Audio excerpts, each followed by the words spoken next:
Bismillahirrahmanirrahim. Assalamualaikum warahmatullahi wabarakatuh. Rabbi shrah li sadri wa yassir li amri wahlul 'uqdatam min lisani yafqahu qawli.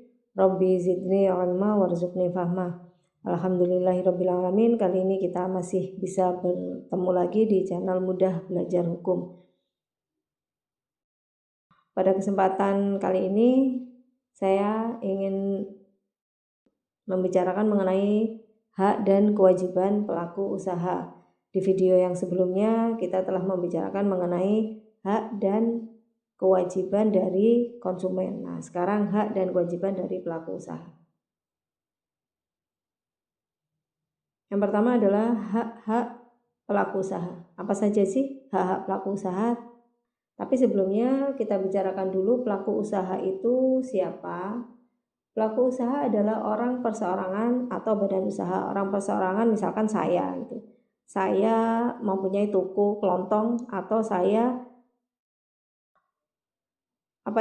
membuka warung. Nah, itu berarti saya adalah pelaku usaha perseorangan atau badan usaha. Nah, badan usaha ini ada yang badan hukum maupun bukan badan hukum. Yang berbadan hukum misalnya PT. Kemudian yang bukan berbadan hukum itu contohnya adalah CV. Didirikan dan berkedudukan atau melakukan kegiatan dalam wilayah hukum negara Republik Indonesia. Nah, yang dimaksud pelaku usaha ini adalah pelaku usaha yang dimaksud dalam Undang-Undang Perlindungan Konsumen. Nah, ini menunjukkan kegiatan dalam wilayah hukum menunjukkan bahwa Undang-Undang Perlindungan Konsumen tersebut itu berlaku untuk pelaku usaha yang berada di wilayah Republik Indonesia. Contoh pelaku usaha, jadi dari definisi tersebut maka yang termasuk pelaku usaha adalah ini perusahaan, ada korporasi, ada BUMN, ada koperasi, ada importir.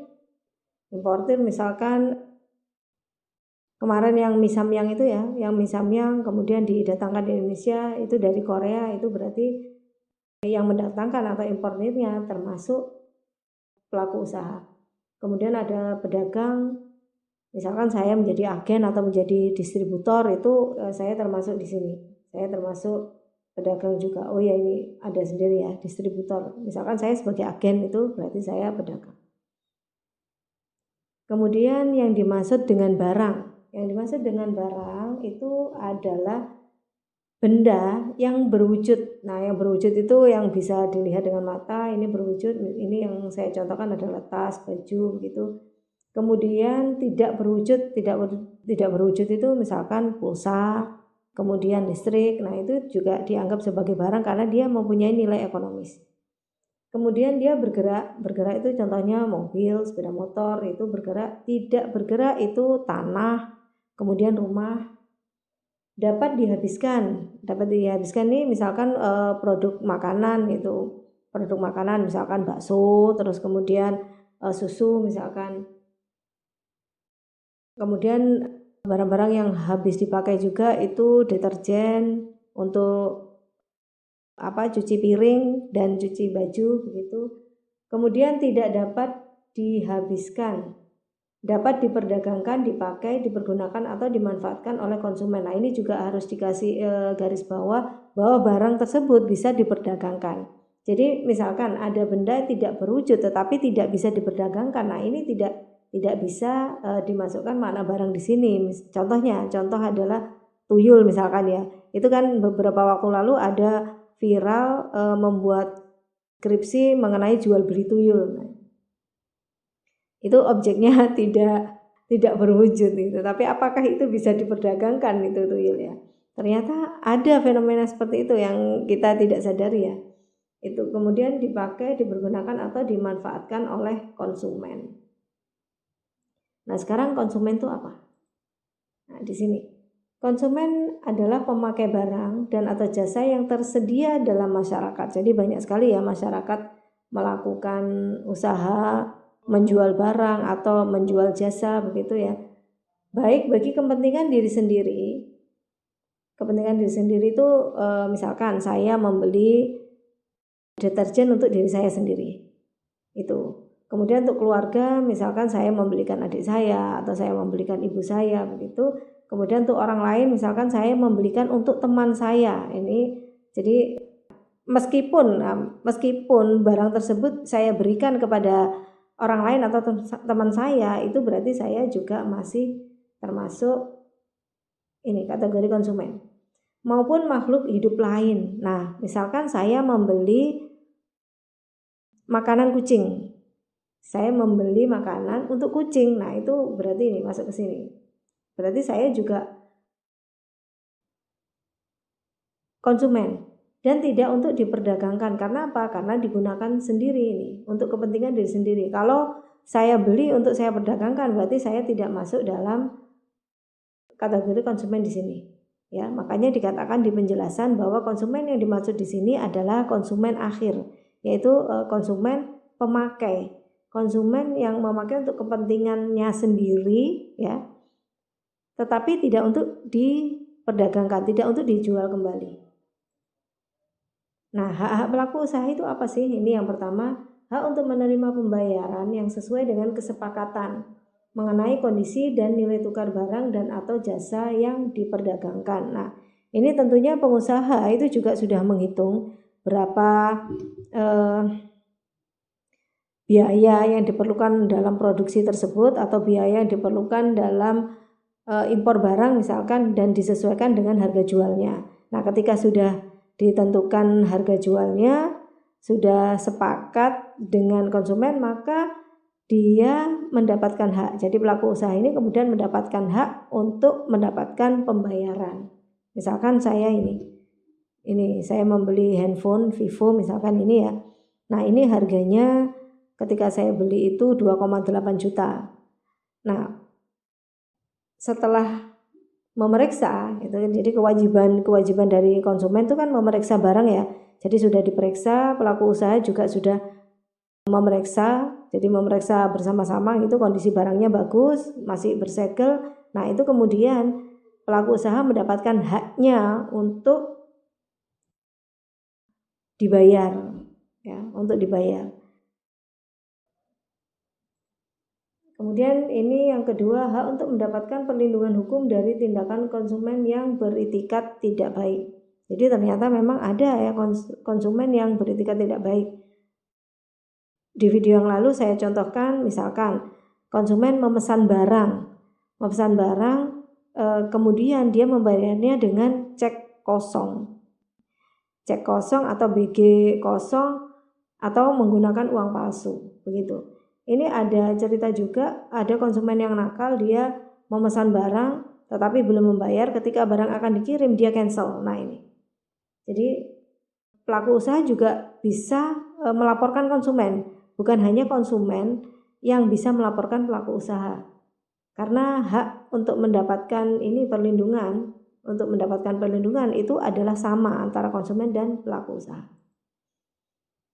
Kemudian hak untuk melakukan pembelaan diri sepatutnya di dalam penyelesaian hukum sengketa konsumen. Nah, ini jadi misalkan sampai masuk ke PBSK, konsumen mendapatkan misalkan pendampingan, itu pelaku usaha juga berhak untuk mendapatkan pendampingan itu. Jadi sama haknya. Bukan konsumen boleh mendapatkan pendampingan kemudian pelaku usaha tidak. Nah, itu tidak bisa. Jadi ini hak untuk melakukan pembelaan diri sepatutnya ini tadi. Atau karena yang melaporkan konsumen, jadi yang komplain konsumen, kemudian pelaku usaha tidak punya hak bicara, sudah kamu diam saja misalkan begitu. Nah, ini tidak bisa. Jadi untuk pembelaan diri ini sama ya, sama posisinya antara konsumen dan pelaku usaha. Kemudian hak untuk rehabilitasi nama baik apabila terbukti secara hukum bahwa kerugian konsumen tidak diakibatkan oleh barang dan atau jasa yang diperdagangkan. Nah, misalkan ini kasusnya sudah dilaporkan atau sudah dikomplain oleh konsumen ke BPSK misalkan ya. Nah, kemudian ternyata pelaku usaha tidak bersalah. Nah, ini hak dari pelaku usaha ini untuk mengembalikan nama baiknya atau direhabilitasi begitu. Kemudian beritikat baik dalam melakukan kegiatan usahanya. Ya, kadang-kadang pelaku usaha juga melakukan sesuatu yang dilarang. Jadi istilahnya tidak beritikat baik ya. Misalkan dia memberikan diskon gitu, jadi ada pengumuman diskon besar-besaran, tetapi sebelum diskon itu diberikan ternyata harga barang sudah dinaikkan. Ini kalau di luar negeri itu harus didaftarkan. Jadi harga barang sebelum diskon, misalkan dia akan melakukan diskon, itu harga barang sebelum diskon itu harus didaftarkan. Jadi diskonnya ini real, tidak seperti di mall-mall itu ya. Kita tahu misalkan harganya 200.000 ketika tidak diskon. Tetapi ketika diskon itu dia naikkan dulu, misalkan 100% ya, dia naikkan dulu jadi 400.000, kemudian didiskon 50%. Jadi harganya sebenarnya tetap gitu 200.000 itu kalau konsumen tidak tahu. Jadi itu kan tidak beritikat baik. Atau saya pernah ada di satu toko itu yang setiap hari itu ada diskon 5%. Nah ini sebenarnya tidak boleh. Jadi konsumen harus tahu bahwa itu adalah hal yang dilarang di dalam UUPK. Setiap hari ada diskon 5%. Jadi kalau ditanya, Mbak ada diskon? Ada 5%, dan itu setiap hari. Nah itu tidak boleh. Tidak boleh menjual barang yang seakan-akan diskon gitu. Padahal tidak, karena memang itu sudah harganya. Sekarang kewajiban pelaku usaha ini diatur dalam pasal 7 UUPK. Yang pertama, memberikan informasi yang benar, jelas, dan jujur mengenai kondisi dan jaminan barang dan atau jasa, serta memberi penjelasan penggunaan, perbaikan, dan pemeliharaan. Nah ini saya contohkan mesin cuci ya, mesin cuci. Jadi di mesin cuci ini atau alat-alat elektronik itu dia biasanya ada buku tentang tata cara penggunaannya, teknisnya. Ya, memberikan informasi yang benar, jelas, dan jujur mengenai kondisi dan jaminan barang ini ya, dan atau jasa, serta memberi penjelasan penggunaan, perbaikan, dan pemeliharaan.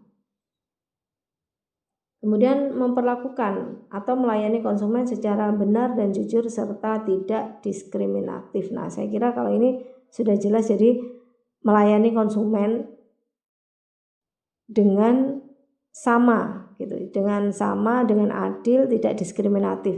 Sama-sama membeli sepatu, misalkan si A dilayani dengan baik, si B juga harus dilayani dengan baik. Nah itu tidak diskriminatif, tidak melihat orangnya, misalkan oh ini berpenampilan baik kemudian diperlakukan dengan baik, kemudian yang ini tidak berpenampilan baik itu kemudian tidak diperlakukan dengan baik. Nah ini tidak boleh, ini adalah diskriminatif. Padahal jangan-jangan yang punya uang dan yang ingin membeli itu yang berpenampilan tidak baik gitu. Yang satunya hanya ingin mencoba-coba saja gitu ya.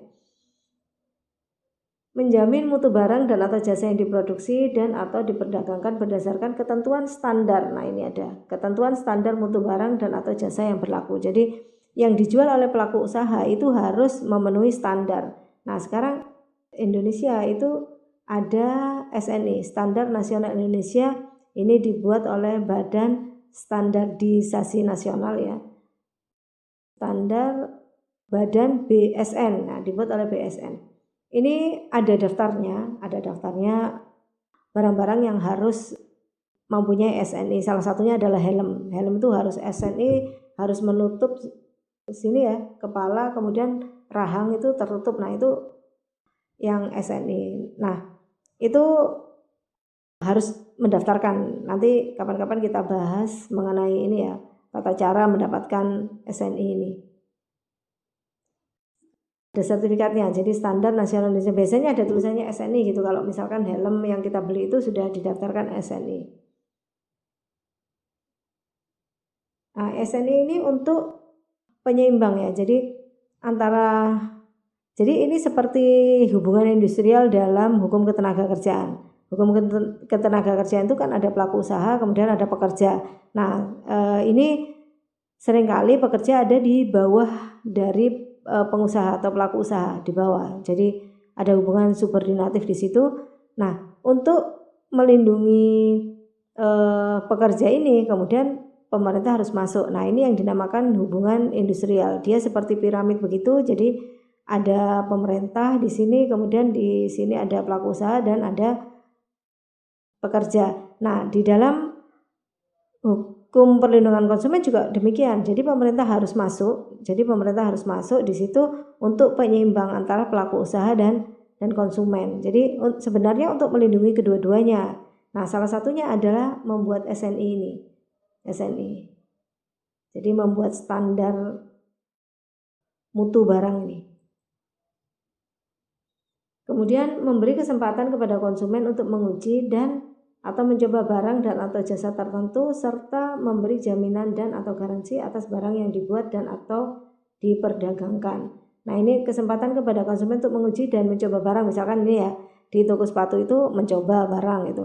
Saya pernah membeli kaos ya. Membeli kaos itu cuman dicoba dari luar begini gitu. Sepertinya cukup. Kalau kaos kan memang tidak boleh. Saya itu juga baru tahu kalau kaos itu tidak boleh dicoba gitu. Nah, ketika itu membelikan anak saya, nah sampai di rumah ternyata di sini cukup, tapi di sini di pinggang ya, di bawah di perut itu agak ngepres gitu. Nah, kemudian saya bawa ke mallnya untuk ditukar ukurannya, itu tidak bisa. Tidak bisa karena apa? Karena kaos, Bu, kalau kaos ini memang nggak bisa ditukar. Kalau t-shirt ini nggak bisa ditukar loh, Mbak. Harusnya begitu dikasih tulisan atau bagaimana itu terserah di mana, pokoknya yang bisa terlihat oleh konsumen bahwa kalau t-shirt ini tidak bisa ditukar dan tidak bisa dicoba gitu. Ya, jadi itulah konsumen juga harus tahu ya haknya. Kemudian memberikan garansi. Nah, biasanya ini ya, barang-barang elektronik terutama itu memberikan garansi. Seperti ini handphone, ini ada garansinya 1 tahun. Misalkan mesin cuci, saya beli spring bed itu ada garansi itu 10 tahun, itu memberikan garansi. Jadi pelaku usaha yang baik yang menjamin bahwa barangnya itu memang berkualitas, dia berani untuk memberikan garansi. Kemudian memberi kompensasi ganti rugi dan atau penggantian atas kerugian akibat penggunaan, pemakaian dan pemanfaatan barang dan atau jasa yang diperdagangkan. Nah, misalkan saya membeli baju, terus kemudian bajunya panjang sebelah misalkan, panjang sebelah. Nah, itu saya harus mengembalikan ya, saya harus mengembalikan dan pelaku usaha harus menerima itu. Harus menerima itu. Ini kasus yang diperjuangkan. Jadi ini ada kasus ada di masa pandemi Covid ini ya, pengembalian oleh maskapai penerbangan. Jadi ada yang kemudian sudah membeli tiket tetapi tidak bisa terbang, tidak bisa berangkat karena ada lockdown di satu negara begitu. Nah, ini sebenarnya maskapai juga harus beretikat baik untuk mengembalikan. Nah, kemarin ada yang tidak mau mengembalikan tetapi diberikan jeda waktu atau di delay gitu, atau diberikan voucher. Jadi ada yang di delay, padahal konsumen itu kan ada yang mampu, ada yang tidak. Ada yang kemungkinan itu adalah uangnya yang terakhir gitu, uangnya terakhir. Misalkan dia dari luar negeri ingin pulang ke Indonesia misalkan. Dan itu adalah satu-satunya uang yang dia gunakan untuk memperbaiki hidupnya gitu ya. Jadi di sana mungkin merantau dan tidak baik, kemudian kembali ke Indonesia. Nah, ini ada kasusnya diperjuangkan juga. Jadi kemarin diperjuangkan dan kemudian maskapai mau mengembalikan uang dari konsumen, mengembalikan uang tiket yang sudah dibeli. Kemudian ganti rugi dan atau penggantian atas kerugian akibat penggunaan. Ganti rugi misalkan saya membeli kacamata ini terus kemudian kacamata ini patah tanpa saya merusak atau tanpa kesalahan saya tiba-tiba patah. Nah, itu pelaku usaha itu harus mau mengganti rugi. Nah, ini sebenarnya masuk ke pasal 1365 BW atau 1365 KUH Perdata itu, barang siapa yang merugikan orang lain itu ya, maka dia harus mengganti kerugian tersebut. Nah, ini bisa. Ya, ini juga bisa masuk ke pasal 1365. Nah, sekarang bagaimana menjadi konsumen yang cerdas? Jadi kita harus berhati-hati ya, kita harus berhati-hati dalam membeli barang dan atau jasa. Bagaimana caranya? Ini. Jadi kita harus mengetahui hak konsumen dulu. Misalkan kita akan ke bank, kita harus mengetahui hak kita sebagai nasabah bank. Nasabah ini adalah notabene kita adalah konsumen sebuah bank ya. kita harus tahu. Kemudian kalau kita ke rumah sakit juga begitu, kita harus tahu standar pelayanan yang diberikan oleh rumah sakit itu adalah standar pelayanan pelaku usaha kepada kita sebagai konsumen. Kita sebagai konsumen, kita sebagai pasien. Kita sebagai pasien itu berarti kita sebagai konsumen ya. Nah, itu kita harus tahu. Biasanya di rumah sakit itu ada standing banner begitu, jadi standar pelayanannya bagaimana, ada beberapa SOP yang juga ditulis di standing banner begitu. Itu hak konsumen ya. Kita juga bisa baca hak konsumen ini di UUPK. Kemudian nah ini kewajiban konsumen ini sebenarnya juga untuk melindungi konsumen. Contoh kewajiban konsumen kan dia memeriksa barang yang akan dibeli.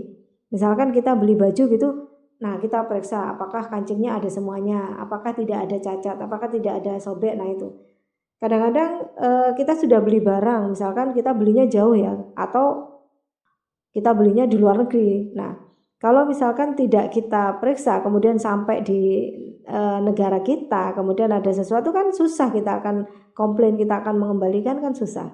Ya kalau dekat gitu ya masih bisa kita komplain, tapi kalau jauh bagaimana? Nah maka ini jangan dilewatkan kewajiban konsumen untuk memeriksa barang yang akan kita beli dan menanyakan standar pelayanan. Kalau kita membeli jasa ya kita tanyakan mulai dari awal itu. Ini teliti sebelum membeli, perhatikan label. Nah ini biasanya jarang sekali ya orang yang membaca label ini sampai akhirnya kemarin kecolongan. Kemungkinan juga karena peristilahan yang ada di dalam label itu tidak difahami konsumen. Konsumen yang istilahnya uneducated, yang awam lah, yang nggak mengetahui ada istilah-istilah babi di situ yang kita tidak tahu. Saya sendiri juga tidak tahu kadang kalau tidak melihat dari internet. Nah itu ya, perhatikan label dan manual garansi berbahasa Indonesia. Jadi kalau barang elektronik impor dari luar negeri itu wajib ada berbahasa Indonesia, walaupun dia ada dari Cina, dari Inggris, itu ada bahasa Cina, ada bahasa Inggris, tetapi juga wajib ada bahasa Indonesianya. Pastikan produk bertanda SNI. Nah ini. Kemudian jangan abaikan masa kadaluarsa produk, ini yang paling penting ya.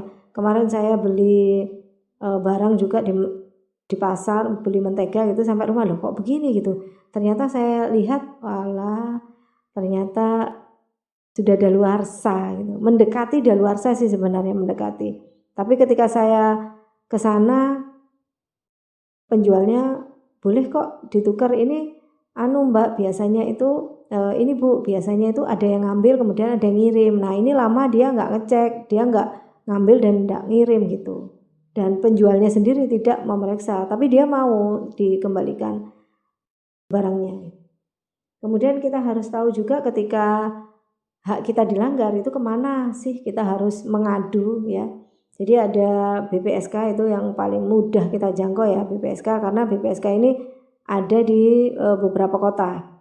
BPSK, Badan Penyelesaian Sengketa Konsumen. Ya ini untuk kasus-kasus yang kecil begitu, ini BPSK. Kemudian kalau yang masalah pelanggaran konsumen tapi banyak yang dilanggar begitu, kita bisa mengadukan ke BPKN, Badan Perlindungan Konsumen Nasional. Nah itu kita bisa mengadukan ke sana. Kemudian kalau untuk minta dimediasi saja misalkan ya, itu ada LPKSM. LPKSM ini bisa berfungsi seperti BPSK begitu, tapi dia tidak ada arbitrase, hanya memediasi saja. LPKSM ini Lembaga Perlindungan Konsumen Swadaya Masyarakat. Jadi dia hanya izin dari keterangan RT RW, terus kemudian dia izin ke Dinas Perindustrian dan Perdagangan. Itu LPKSM. Saya kira untuk materi kita kali ini cukup sekian. Saya mohon maaf atas segala kesalahan. Akhirul kalam. Assalamualaikum warahmatullahi wabarakatuh.